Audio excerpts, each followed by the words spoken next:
வணக்கம். இன்னைக்கு நம்ம டீ கடை கிச்சனில் வந்து தேங்காய் பூ லட்டு அதான் செய்ய போகிறோம். அதுக்கு இந்த மாதிரி ஒரு தேங்காய், முழு தேங்காய், கொஞ்சம் பெரிய தேங்காவே எடுத்துக்குவோம். அவனை தான் பத்தும் எல்லாரும் சாப்பிட்றதுக்கு.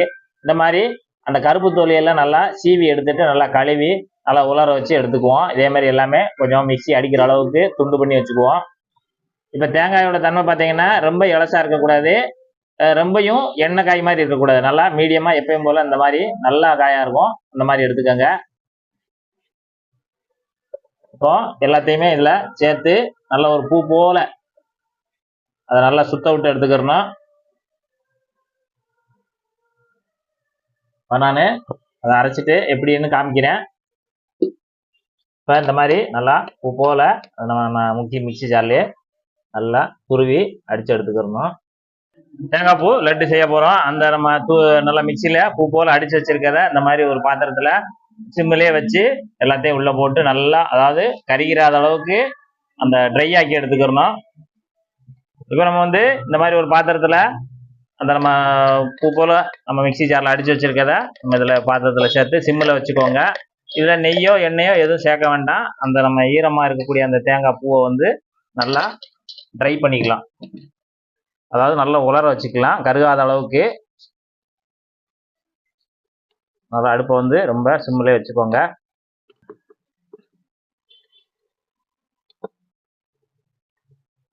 ஈரப்பதம் இல்லாமல் நல்லா உலர்த்தி எடுத்துக்கலாம்.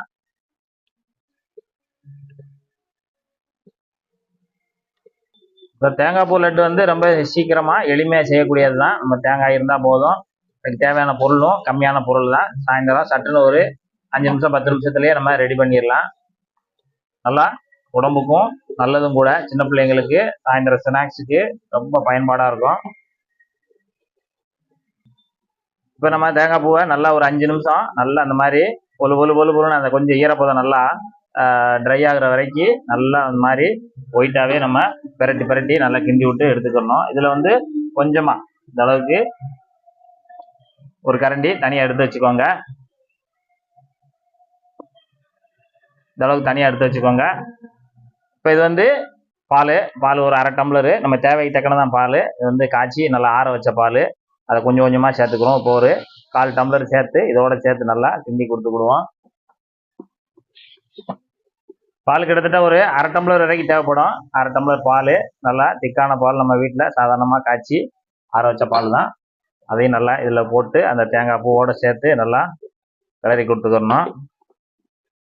இப்போ இதுக்கு தேவையான அளவு ஜீனி. இனிப்பு கூடுதலாக வேணுங்கிறவங்க, நல்லா இனிப்பு சாப்பிட்றவங்க ஒரு 100 கிராம் சேர்த்துக்கலாம். நார்மலான இனிப்பு சாப்பிட்றவங்க வந்து ஒரு 75 கிராம் சேர்த்துக்கலாம். அதை நம்ம இதில் சேர்த்துக்குவோம். இனிப்பு வந்து நம்ம இஷ்டம் தான், கூட்டி குறைச்சி போட்டுக்கலாம். அதையும் போட்டு நல்லா ஜீனியும் போட்டு அது கொஞ்சம் அதிலே இலக்கம் கொடுக்கும். அதிலே மறுபடியும் போட்டு கிண்டி கொடுத்துக்கலாம். நல்லா இதில் அப்படியே ஒரே ஒரு டீஸ்பூனு நெய், ஒரு டீஸ்பூன் நெய் சேர்த்துக்கோங்க. ஏலக்காய் பொடி ஒரு 1/4 டீஸ்பூனு அதையும் இதில் சேர்த்துக்கலாம். சேர்த்து நல்லா எல்லாத்தையுமே நல்லா கிண்டி கொடுத்துருங்க. கிண்டி கொடுத்து நம்ம நல்லா ஒரு லட்டு உருண்டை பிடிக்கிற பதத்துக்கு வர அளவுக்கு நல்லா அதை கிண்டி கொடுத்துடலாம். இந்த அளவுக்கு நம்ம அந்த தேங்காய், அந்த ஜீனி இதெல்லாம் போட்டு நல்லா கிண்டி கொடுத்து ஆன உடனே நம்ம ஒரு அரிசி மாவு தான், நம்ம பச்சரிசி மாவு எப்பயும் போல் வீட்டில் இருக்கக்கூடிய பச்சரிசி மாவு தான். அது ஒரு 2 டேபிள் ஸ்பூனு இந்த இடத்துல சேர்த்து அதையும் சேர்த்து நல்லா கிண்டி கொடுத்துக்கிறோம். அதான் நம்ம உருண்டை பிடிக்கிறதுக்கும் நல்லா அந்த நம்ம அரிசி மாவோட சேர்த்து சாப்பிட்றதுக்கு கொஞ்சம் நல்லா இருக்கும். இப்போ நம்ம 2 டேபிள் ஸ்பூனு அரிசி மாவு சேர்த்து நல்லா அந்த அரிசி மாவு கொஞ்சம் அந்த ஈரப்பதத்திலேயும் அந்த ஜீனி பாவுலேயும் நல்லா வேகிற அளவுக்கு நல்லா ஒரு 2-3 நிமிஷம் கிண்டி கொடுத்துட்டு அவ்வளோதான். நம்ம அதை வந்து அடுப்பை வந்து எப்பயுமே வந்து சிம்மிலே வச்சுக்கிறணும், ரொம்பையும் கூட்டி வச்சிடக்கூடாது. இப்போ நமக்கு ரெடி ஆயிடுச்சு. இந்த நேரத்தில் ஸ்டவ் ஆஃப் பண்ணிடலாம். ஒருவேளை நீங்கள் கிண்டும் போது கொஞ்சம் பாகு கூடிருச்சு அப்படின்னா கூட கொஞ்சம் ஒரு டேபிள் ஸ்பூன் அரிசி மாவு கூட சேர்த்துக்கலாம், ஒன்றும் தவறில்லை. போட்டு கிண்டி இறக்கியாச்சு. கொஞ்சம் லைட்டாக ஆறின உடனே நம்ம உருண்டை தேவையான அளவுக்கு உருண்டை பிடிச்சிக்கலாம். எவ்வளோ பெருசாகணுமோ எவ்வளோ சிறுசாகணுமோ நமக்கு தகுந்த பிடிச்சிக்கலாம். இந்த மாதிரி இப்போ நல்லா சூடு கொஞ்சம் ஆறிடுச்சு. கை உருண்டை பிடிக்கிற அளவுக்கு வந்துருச்சு. அப்படியே உருண்டையை பிடிச்சி நம்ம அப்படியே இந்த தேங்காய் பூ ஏற்கனவே எடுத்து வச்சுருக்கோம், அதுலேயும் ஒரு பரட்டு.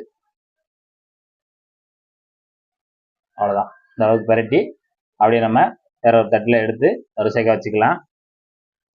இதே மாதிரி எல்லாத்தையுமே நம்ம தேங்காய் பூ லட்டு உருண்டைகளாக பிடிச்சி அந்த தேங்காய் பூவில் நல்லா பரட்டி உருண்டை பிடிச்சி வச்சுக்கலாம். இன்றைக்கி நம்ம டீ கடை கிச்சனில் வந்து தேங்காய் பூ லட்டு, அதாவது ஒரு எளிமையான முறையில் ஒரு 10 நிமிடத்தில் எவ்வளவு ஒரு அருமையான ஒரு சத்தான ஒரு தேங்காய் பூ லட்டு தயார் பண்ணதை நம்ம வீடியோவில் பார்த்து தெரிஞ்சிருப்பீங்க. இதை நம்ம சாப்பிட்டு பார்ப்போம்.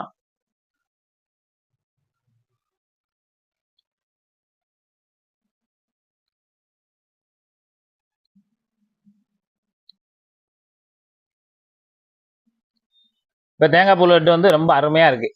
அந்த நம்ம வெந்துக்கிட்டே இருக்கும்போது இந்த அரிசி மாவெல்லாம் நல்லா லைட்டாக தூவி விட்டு நல்லா ரெடி பண்ணி நல்லா வேக வச்சு அருமையாக இருந்து ஏலக்காய் பொடியெல்லாம் போட்டு செம்மையாக இருக்குது. இதே மாதிரி உங்கள் குழந்தைகளுக்கு, செல்ல குழந்தைகளுக்கு ரெடி பண்ணி கொடுங்க. நல்லா அருமையாக இருக்குன்னு சொல்லுவாங்க, நல்லா சாப்பிடுவாங்க. இதே மாதிரி ஒரு ரெசிபியில் மறுபடியும் சந்திப்போம். நன்றி, வணக்கம்.